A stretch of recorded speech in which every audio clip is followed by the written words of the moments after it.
ऋग्वेद का परिचय। ऋग्वेद का बाह्य आकार किसी एक पुस्तक का नहीं, बल्कि कई पुस्तकों के समूह का नाम वेद है। वेद से मतलब पुस्तकों के एक कुटुंब से समझना चाहिए। वस्तुतः वेद संहिता भाग को कहना चाहिए। कात्यायन के मत में मंत्रों और ब्राह्मणों की वेद संज्ञा है। इसका अर्थ यह हो सकता है कि उपनिषद वेद नहीं है। स्वामी दयानंद के मत में ब्राह्मण भी वेद नहीं है। वास्तव में ब्राह्मण ग्रंथ वेदों की सबसे प्राचीन व्याख्याएं या टीकाएं हैं। आधुनिक स्कॉलर भी संहिता भाग को ही वेद नाम से पुकारते हैं, परंतु आस्तिक विचारकों के विश्वासानुसार वेद से मतलब संहिता अर्थात मंत्र भाग, उससे संबंधित ब्राह्मण ग्रंथ एक या अनेक, उससे संबद्ध आरण्यक और उपनिषद, इन सब से है।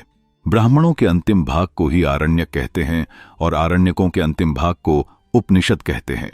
संहिता, ब्राह्मण, आरण्यक और उपनिषद, ये चारों वैदिक परंपरा में अपौरुषेय या ईश्वरकृत माने जाते हैं।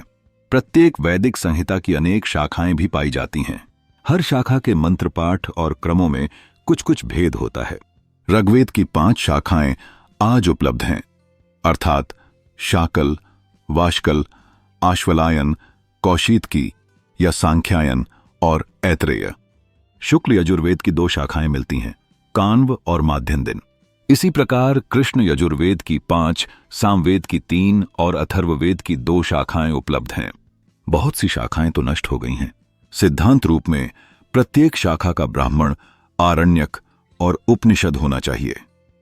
प्रत्येक शाखा से संबंध श्रौत सूत्र, धर्म सूत्र और गृह्य सूत्र होने चाहिए। सभी शाखाओं के लिए 6 अंगों अर्थात शिक्षा, कल्प, व्याकरण, निरुक्त, छंद और ज्योतिष का विकास होना भी आवश्यक है। श्रौत सूत्रों में सोमयाग, अश्वमेध आदि का वर्णन है। धर्म सूत्र वर्णाश्रम, धर्म बतलाते हैं और गृहस्थ से संबंधित गृह्य सूत्रों में उपनयन, विवाह आदि संस्कार करने की विधियां वर्णित हैं। शिक्षा नाम के वेदांग में शब्दों का उच्चारण सिखाया जाता है।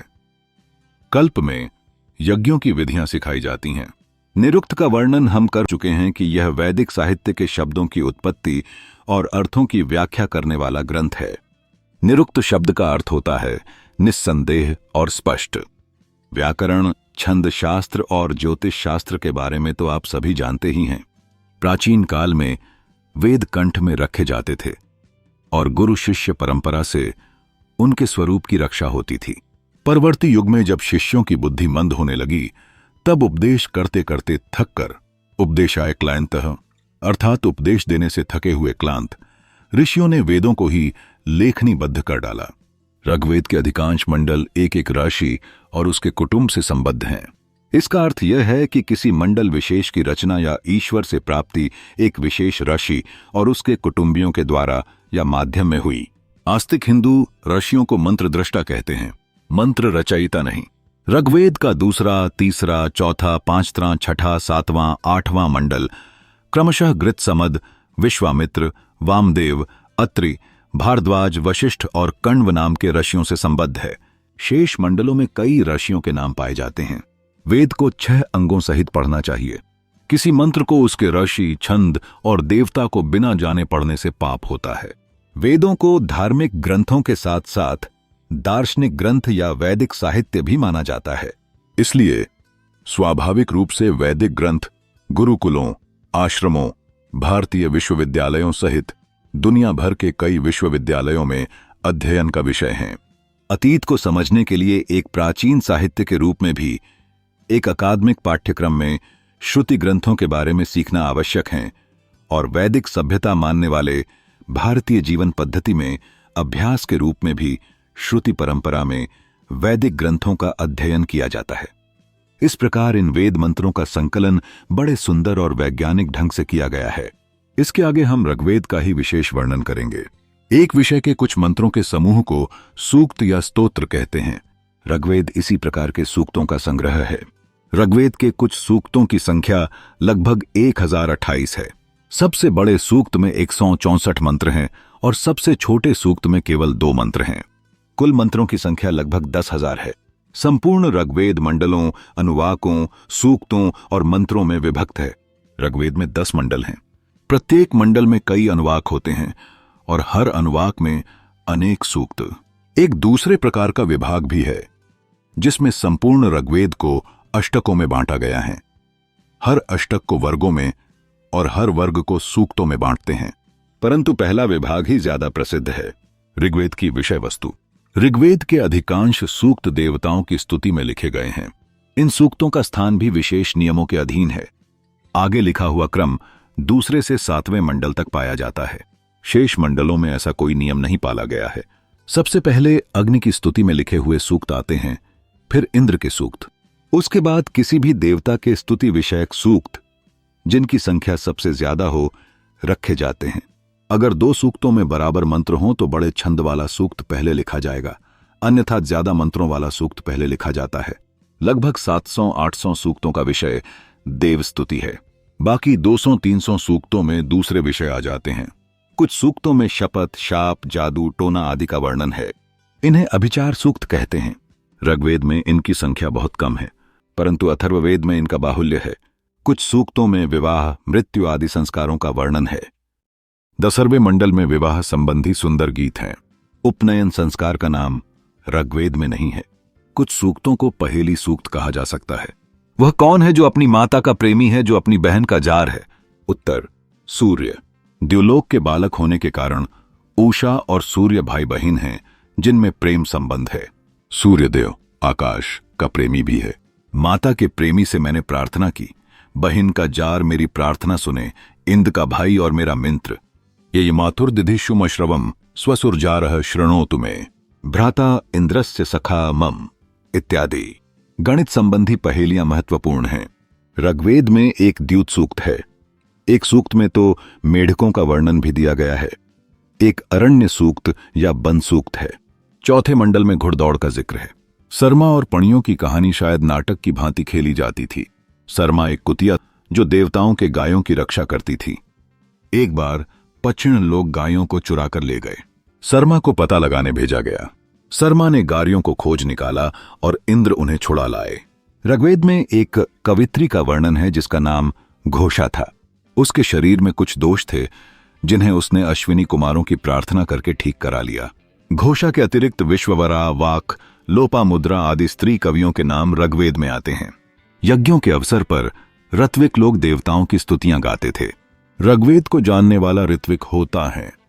यजुर्वेद को जानने वाला ऋत्विक अध्वर्यु है और सामवेद को जानने वाला ऋत्विक उद्गाता कहलाता था। अथर्ववेद के ऋत्विक को ब्रह्मा कहते थे। वैदिक काल के लोग आशावादी थे। वे विजेता होकर भारतवर्ष में आए थे। जीवन का आनंद, यौवन का सही भोग ही उनका ध्येय था। हम 100 वर्ष तक देखें, 100 वर्ष तक सुने और 100 वर्ष तक बलवान बनकर जीते रहें। हमारे अच्छी संतान हो, हम संपत्तिवान हो हैं अग्नि, हमें अच्छे रास्ते पर चलाओ, ऐश्वर्य की प्राप्ति करवाऊं, अग्नि नय सुपथा राय अस्मान विश्वानि देव वयुनानि विद्वान। इस प्रकार की उनकी प्रार्थना होती थी। मृत्यु पर विचार करना उन्होंने शुरू नहीं किया था। उनका हृदय विजय के उल्लास से भरा रहता था। वे यज्ञ करते थे, दान करते थे और सोमपान करते थे। दुख और निराशा की भावनाओं से उनका हृदय कलुषित नहीं होता था। उनकी उषा प्रभात में सोना बिखेरा करती थी। उनके द्वारा किए जाने वाले यज्ञ की अग्नि उनका संदेश देवताओं तक पहुंचाती थी। इंद्र युद्ध में उनकी रक्षा करता था और पर्जन्य उनके खेतों को लहलहाता रखता था। उस समय की स्त्रियों को काफी स्वतंत्रता थी।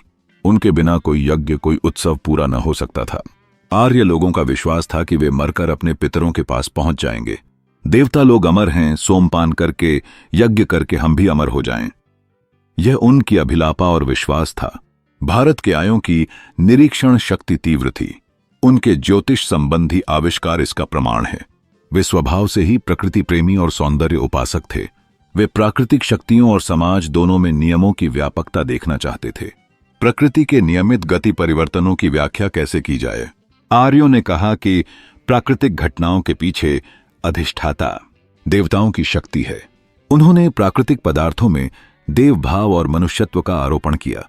प्राकृतिक घटनाओं और पदार्थों को देवताओं के नाम से संबोधन करते हुए भी आर्य लोग उन घटनाओं और पदार्थों के प्राकृतिक होने को नहीं भूले। देवताओं की उपासना में वे प्रकृति को न भुला सके। प्राकृतिक शक्तियों में उनका व्यक्तित्व का आरोपण अपूर्ण रहा। इस घटना के महत्वपूर्ण परिणाम पर हम बाद में दृष्टिपात करेंगे। ऋग्वेद के देवता। ऋग्वेद के देवताओं को विद्वानों ने 3 श्रेणियों में विभाजित किया गया है। आकाश या द्यौ के देवता। इस श्रेणी के देवता बहुत महत्वपूर्ण हैं। द्यौ वरुण, सौरमंडल के देवता सूर्य, सविता, पूषण और विष्णु और उषा मुख्य हैं। अंतरिक्ष या वायुमंडल के देवता जैसे इंद्र, मरुत और पर्जन्य। पृथ्वी के देवता जैसे अग्नि और सोम। इनके अतिरिक्त उत्तर काल में जब यज्ञों की महिमा कुछ ज्यादा बढ़ गई, तब यज्ञ पात्र, मूसल आदि उपयोगों पदार्थ भी देवता होने लगे। कुछ भाव पदार्थ जैसे श्रद्धा, स्तुति आदि में भी देवत्व का आरोपण कर दिया गया। ब्राह्मण स्पत्ति स्तुति का देवता है। ऋग्वेद के मुख्य देवता इंद्र थे। वे ऋग्वेदिक युग के प्रमुख देवता थे। उन्हें देवताओं का राजा और स्वर्ग का स्वामी भी कहा जाता था। अग्नि ऋग्वेद का दूसरे महत्वपूर्ण देवता है। वह अग्नि और यज्ञ, बलिदान का देवता था।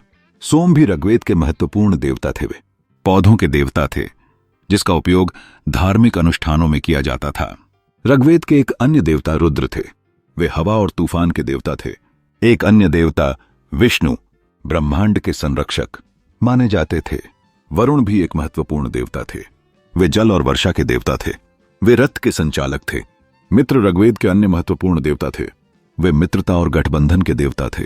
ऋग्वेद की मुख्य देवियां भोर की देवी उषा, पृथ्वी और द्यौ की पुत्री सविता, देवताओं की माता अदिति, आर्यानी, अर्मति, पृथ्वी, अरण्यानी आदि हैं।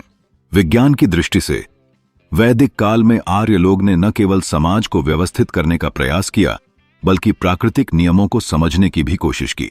उनके ज्योतिष संबंधी आविष्कार और प्रकृति प्रेम उनके गहरे विचारों का प्रमाण हैं। इस तरह ऋग्वेद के सूक्त और गाथाएं मात्र शब्द नहीं, बल्कि उन मनुष्यों के जीवन की गहराई भरे संवाद हैं जो अपनी धारणाओं और विश्वासों के साथ दुनिया में आए थे। उनके विचारों में न केवल अपने पितरों के प्रति सम्मान निहित था, बल्कि एक अमरत्व की इच्छा भी, जो उनकी सांस्कृतिक धरोहर को आज भी जीवंत रखती है।